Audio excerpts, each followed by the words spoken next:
अस्सलाम वालेकुम दोस्तों, मैं हूं ज़ाहद। आप देख रहे हैं ज़ाहद क्यूबी टीवी।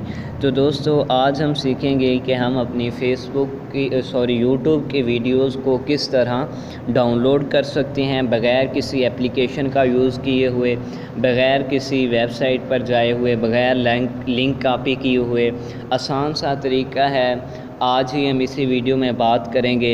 तो वीडियो शुरू करने से पहले मेरी छोटी सी रिक्वेस्ट है, इसी वीडियो के नीचे इस तरह रेड कलर का बटन नज़र आ रहा होगा आपके सामने, तो उस रेड कलर के बटन पर आप क्लिक करने के बाद हमारे चैनल को सब्सक्राइब कर लें और वीडियो को साथ आने वाली बेल आइकन पर क्लिक कर दें ताकि हर आने वाली वीडियोस का नोटिफिकेशन आप तक पहुंच सके।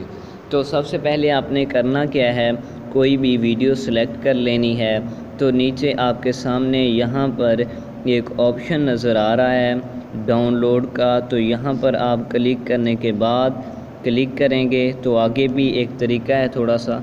तो जो ही आप क्लिक करेंगे तो ये आपकी वीडियोस डाउनलोड होना शुरू हो जाएगी।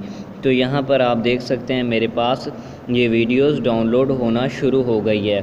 बहुत ही आसान तरीका है और सिंपल तरीका है। उम्मीद है आपको हमारी ये वीडियो पसंद आएगी। तो वीडियो पसंद आए तो वीडियो को लाइक और चैनल को सब्सक्राइब